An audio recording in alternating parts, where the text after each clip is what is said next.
Je suis avec le fameux Gilbert Dugoujon dont je vous parlais tout à l'heure. Ça va, Gilbert? Alors, j'ai pas pris mon micro, c'est pas bien. Je reviens. I'll be back. On Ouh là vous là aime là. déjà, Hop, Gilbert. Hey, hop, hey, hop. Regarde, tu as vu cette sveltesse, hein, cette rapidité. Gilbert, oui, en revanche, s'il pouvait rester debout, ça serait mieux. Voilà. Gilbert, tu nous as apporté de tes créations. Oui. Alors, tu es pâtissier ici Pâtissier à Nérac. à Nérac. Voilà, Alors, depuis qu'est-ce 1981.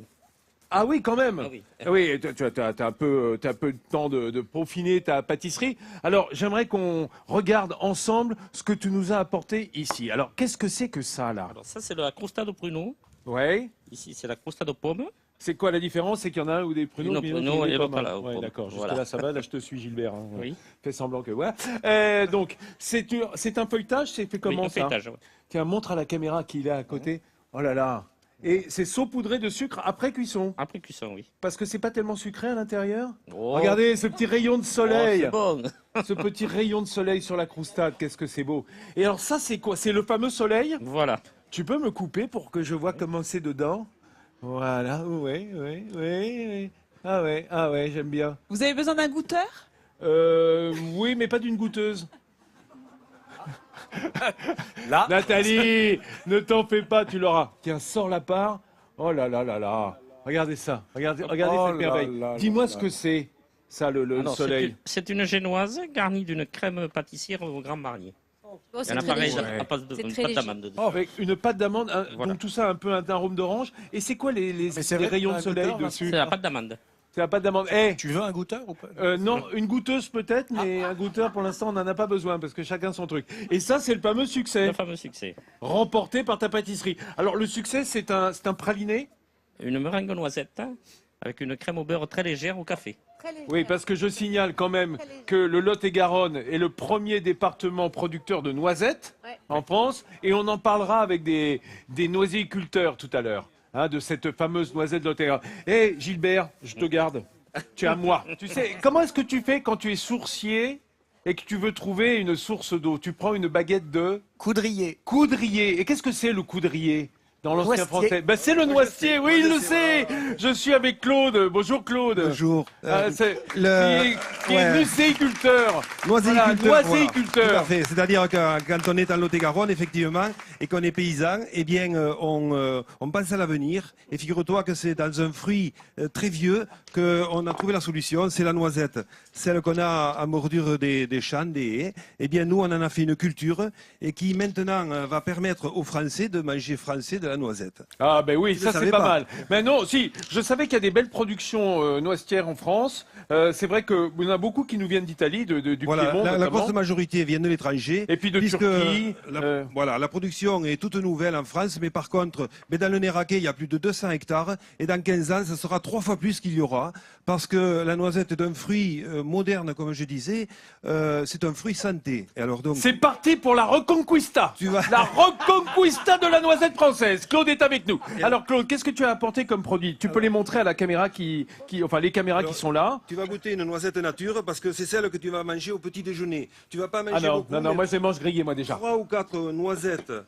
Elle est un peu torréfiée, tu vois, puisqu'elle a émondé. Mais 3 ou 4 noisettes le matin, c'est bon. Et alors après, tu vas faire de la cuisine avec la noisette, sous forme d'éclat ou de farine. C'est quoi ça? C'est la farine de noisette que tu vas mettre dans tes pâtisseries. Tu vas mettre aussi comme, pas me gêner, hein. comme la chapelure pour gratiner des légumes ou du poisson. Tu goûteras ça, tu vas voir, c'est fameux. Ouais, tout à l'heure. Il y a, voilà. Alors il y a l'huile aussi, l'huile de noisette, qui est une huile pressée à froid, bien sûr, qui a la caractéristique d'être très gustative et que l'on va utiliser aussi pour son corps. Et là, je vais rejoindre tes collègues. C'est pour soindre. Voilà, Voilà, c'est exactement. pour soindre Et alors, l'huile. si tu as ton corps parfumé à l'huile de noisette, méfie-toi des écureuils.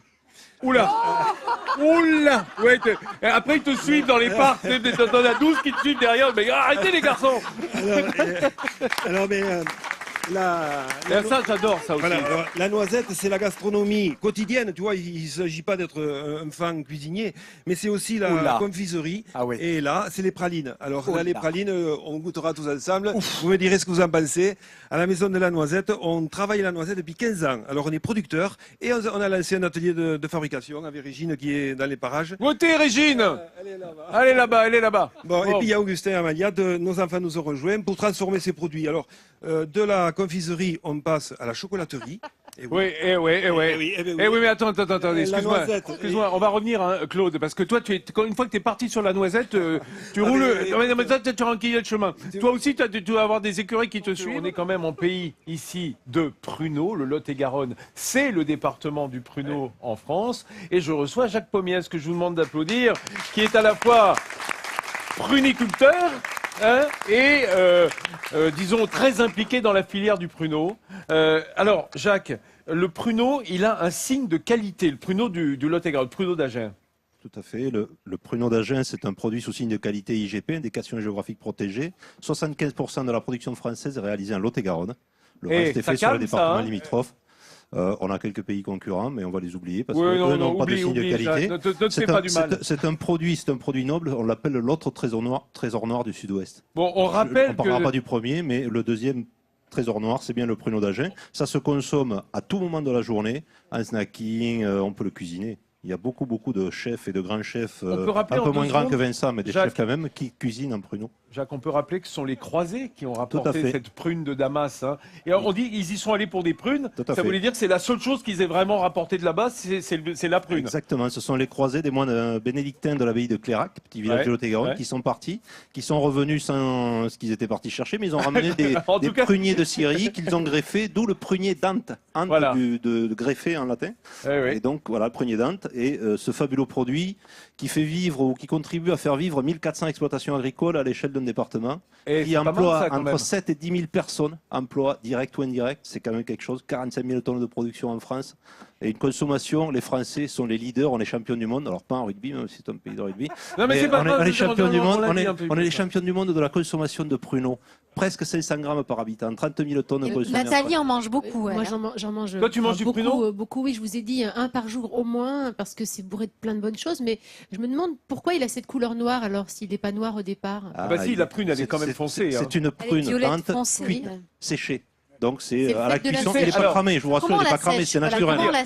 Quand c'est frais, ça ressemble un petit peu à une grosse quetch. Tout à fait. Hein, c'est-à-dire la peau est très sombre et l'intérieur est jaune d'or. Et puis en séchant, elle va devenir un peu ambrée, la chair, la pulpe, et la peau va devenir très foncée. Comment on sèche la prune en fait ? 3 kg de pruneaux donnent 3 kg de prunes donnent 1 kg de pruneaux.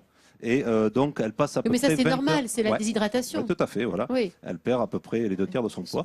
Et elle est séchée dans des séchoirs à 85 degrés pendant une vingtaine d'heures. Jacques, lundi, on a ouvert la semaine avec le lapin au pruneau, et c'était normal d'ouvrir avec le pruneau. On clôt cette fenêtre aussi avec le pruneau en fin de semaine. Vous voyez, j'en suis ravi. Entre les deux, on s'est pas raté sur le pruneau ici à Nérac. Aujourd'hui, vendredi, c'est pâtisserie. On a parlé pâtisserie pendant toute l'émission et j'ai avec moi Louis. Salut Louis.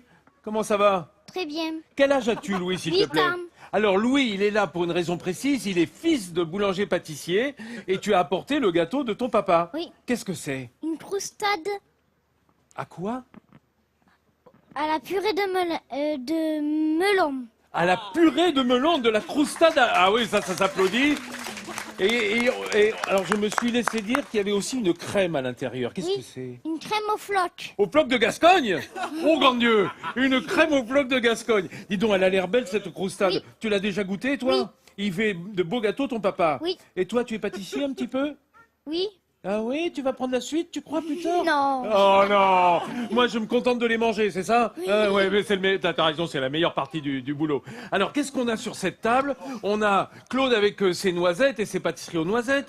On a des croustades aux pommes, parce que là, la croustade au melon, ça c'est... Là, on est dans le Et je crois qu'il y a des pruneaux aussi dedans. Croustade aux pruneaux, ce sont les gâteaux de Gilbert qui se trouvent à côté de toi. Et le succès, on peut rappeler ce que c'est, le succès ? Donne-lui ton micro, s'il te plaît, Nathalie. Meringue aux noisettes et crème au beurre légère au café. Oh là Ça a là l'air là délicieux tout ça. Il y en aura pour tout le monde, hein, vous inquiétez pas. Alors, je vous signale, excusez-moi, que la semaine prochaine, Bah, il y aura petites vacances, ça c'est normal, vacances de Toussaint pour l'équipe, pour vous requinquer un petit peu les amis, bien que vous en ayez pas besoin. Voilà, on a petites vacances, donc on sera en best-of. Hein, et on commence par le best-of. Best-of, c'est les meilleurs moments de Midi en France. On sera à hier, vous vous souvenez, c'était il n'y a pas tellement longtemps. On vous a gardé le meilleur, croyez-moi, croustillant. Voilà, on sera à hier toute la semaine. Et ensuite, la semaine suivante, dans 2 semaines, nous reprendrons notre belle saison de Midi en France à Nantes, en Loire-Atlantique, absolument, dans la région Pays de la Loire. Voilà, vous regardez les belles images de Nantes, cette ville qui nous accueille. Nous y retrouverons tous nos amis des Pays de la Loire, du bout des Pays de la Loire, de l'estuaire. Nos amis nantais. Nos amis nantais, nos amis ligériens. Eh oui. Ligériens du bout de la Loire. Du bout de la Loire. Absolument. Et on aura des gâteaux peut-être le vendredi si vous êtes sage. Hein. Ouais. Alors, il me reste évidemment, pendant que vous dégustez, allez-y, hein, vous gênez pas. Servez-vous largement en gâteau. Commence à y aller remercier. Oh oui, t'as des beaux chocolats. Ouais. Je voudrais remercier la ville de Nérac. Je voudrais remercier les Néraquais, les Néraquaises, qui nous ont fait l'amitié d'être là chaque midi devant notre émission, autour du plateau. Et pas tous les jours, il n'y avait pas toujours des gâteaux. Je voudrais vous remercier aussi la mairie qui nous a accueillis. Je voudrais remercier l'Office du tourisme qui a fait un boulot formidable. Et puis remercier, alors là c'est plus personnel, c'est le quart de Marseille de la filière France 3 qui nous accompagne depuis 4 semaines. Et qui va prendre aussi quelques vacances bien méritées. Faut dire qu'on les éreinte un petit peu. Hein. On les fatigue beaucoup, nos amis de la filière France 3, avec nos demandes. Oh là là, Louis, dis donc attention, je berce un petit peu. Mes amis, merci à tous. Bonne semaine de vacances. N'oubliez pas Midi en France, on est là, avec le meilleur de Midi en France. Nous, on va se régaler de gâteaux, comme chez vous ce week-end. Il me reste à vous remercier de votre présence et à vous souhaiter bon appétit du Nord au Midi en France. À bientôt.